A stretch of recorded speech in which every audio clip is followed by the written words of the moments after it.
Toda empresa tem custos, e esses custos eles derivam justamente da estrutura operacional da empresa e também de outras atividades adjacentes. É justamente isso que a empresa vai se perguntar quando ela estiver pensando a sua estrutura de custos. Ela deve se perguntar as principais perguntas referentes a custo, que é: quais são os custos mais importantes? Quais são os recursos-chave da minha empresa que geram mais custos ou mais caros? E também quais são as atividades da minha empresa que também são as mais custosas. E um aspecto muito importante é que muitas vezes as atividades custosas elas também podem ser aquelas que geram mais valor. Então a empresa ela deve sempre fazer uma análise de custo num sentido de comparação entre custo e benefício.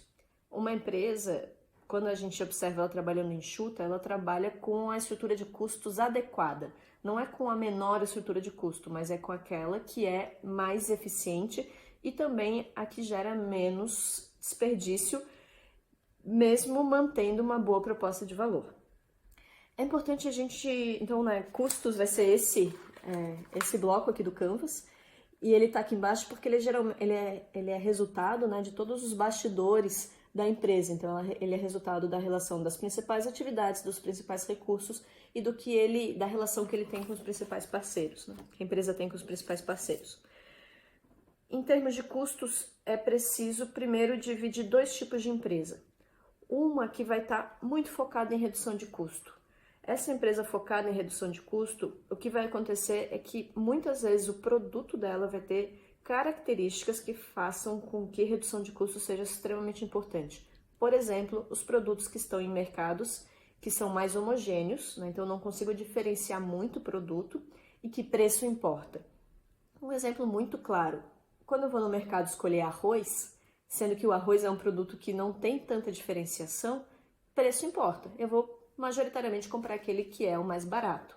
Agora, quando eu vou no mercado comprar uma roupa, por exemplo, uma roupa para sair, uma roupa mais chique, preço vai importar, mas também a gente vai ter um nível de diferenciação muito grande. Então, às vezes, vai ter uma roupa que não vai ser tão barata, mas para mim ela pode ser uma roupa que vale a pena por ser uma roupa diferente, assim por diante, Então, a gente vai ter essas empresas que, num primeiro momento, ou um tipo de empresa que vai se preocupar bastante com o custo, porque preço importa, e outras empresas que vendem produtos onde existe a prerrogativa e a possibilidade de diferenciação, e assim elas vão ser mais focadas em valor, em agregação de valor, do que em custos propriamente dito. Referente a custos também, outro aspecto extremamente importante, a gente entender o comportamento de custos. E para entender o comportamento de custos, existe uma diferenciação bastante simples de custo, que é entre custos fixos e custos variáveis.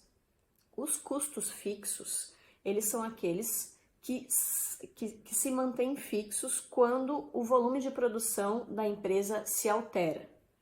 Observem, são fixos em relação ao volume de produção. Por exemplo, se eu tenho uma sala alugada e eu pago R$1.000 por mês por aquela sala, às vezes pode ser que eu esteja num período de vendas baixas, por exemplo, eu vou pagar R$1.000. E se eu estiver num período de vendas muito elevado, o aluguel ainda vai ser de R$1.000.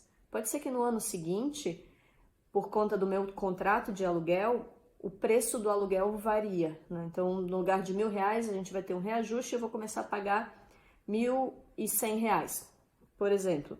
Quando existe essa variação, ela não foi uma variação decorrente do aumento ou da variação do volume de produção, mas ela foi uma variação decorrente de um contrato que estabelecia que haveria um ajuste de preço conforme a inflação. Esse custo, por mais que ele tenha variado, ele se mantém como um custo fixo, porque ele variou por um instrumento legal que é um contrato, e não por conta da variação do volume de produção. Agora, os custos que são variáveis mesmo, que a gente chama de custos variáveis, eles variam conforme o volume de produção. Por exemplo, a matéria-prima. Matéria-prima é um dos exemplos mais clássicos que a gente tem de custos variáveis. Se eu, por exemplo, fabrico cadernos, se o custo da celulose, se a matéria-prima aqui, eu aumento o meu volume de produção, o que vai acontecer é que quando eu olhar nas minhas contas, eu vou começar a pagar mais para comprar celulose. Por quê? Porque se antes eu produzia 50 cadernos e isso exigia uma quantidade X de celulose, agora se eu produzo 100 cadernos, eu vou precisar de 2x de celulose. Isso vai fazer com que lá quando eu olhar as minhas contas, o valor que eu pago para comprar celulose aumentou. Isso faz com que esse seja um custo variável. Então, a compreensão desses modelos de custo auxiliam muito a empresa a entender o seu negócio. E quando ela estabelece, quando ela desenha lá as suas principais atividades, os seus principais recursos, é importante que ela tenha em mente se o custo gerado por aquelas atividades e recursos é um custo fixo ou um custo variável. Outro aspecto que a empresa também deve se preocupar é com a forma como as atividades que ela estabelece se relacionam, porque a empresa ela pode trabalhar com atividades que vão gerar para ela o que a gente chama de economia de escopo.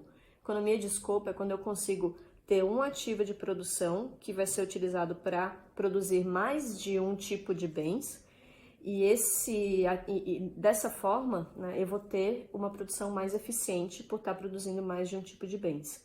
E outra forma é que as economias de escala. E as economias de escala, elas estão muito relacionadas com o comportamento de custos. Eu vou fazer um exemplo muito rápido aqui para vocês entenderem essa economia de escala. Vamos supor, né, que eu pago lá R$1.000 de aluguel. Então, eu falei para vocês que R$1.000 de aluguel, ele é um custo fixo, né?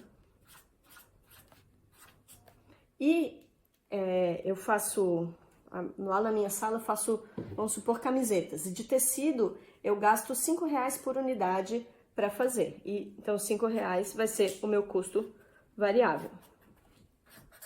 Certo? Então, aqui botei meu custo fixo, R$1.000, meu custo variável, R$5. Se eu produzo só uma unidade, né, vamos supor que naquele mês a demanda está fraca e só produzi uma unidade.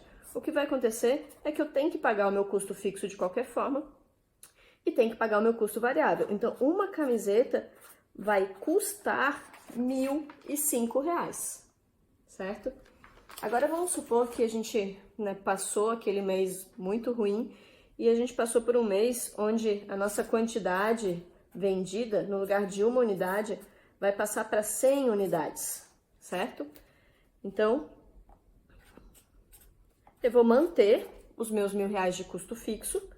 Por que eu mantenho R$1.000 de custo fixo? Porque o custo fixo não varia conforme o volume de produção. E de custo variável, no lugar de eu ter só R$5, porque eu produzi uma unidade, o meu custo variável vai ser de R$500, 5 vezes 100. Então, o meu custo de produção, meu custo total agora é de 1.500. O que acontece é que no lugar de produzir uma unidade, eu produzi 100 unidades. Então, o meu custo unitário, que é a divisão do meu custo total pela quantidade produzida, ou seja, 1.500 dividido por 100, vai ser de R$15. Olhem a diferença. Quando eu produzo só uma unidade, o meu custo unitário é de R$1.005. Quando eu produzo 100 unidades, o meu custo unitário é de R$15.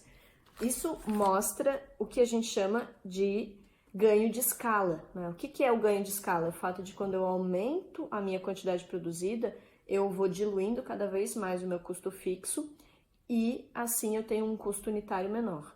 Nesse sentido, a empresa muitas vezes ela deve prever ou deve pensar um volume de produção que faça com que o custo fixo dela seja diluído de uma maneira que o custo unitário seja viável no mercado, principalmente quando ela considera que no modelo de negócio dela, ela tem muito custo fixo e uma estrutura robusta de atividades e recursos-chave.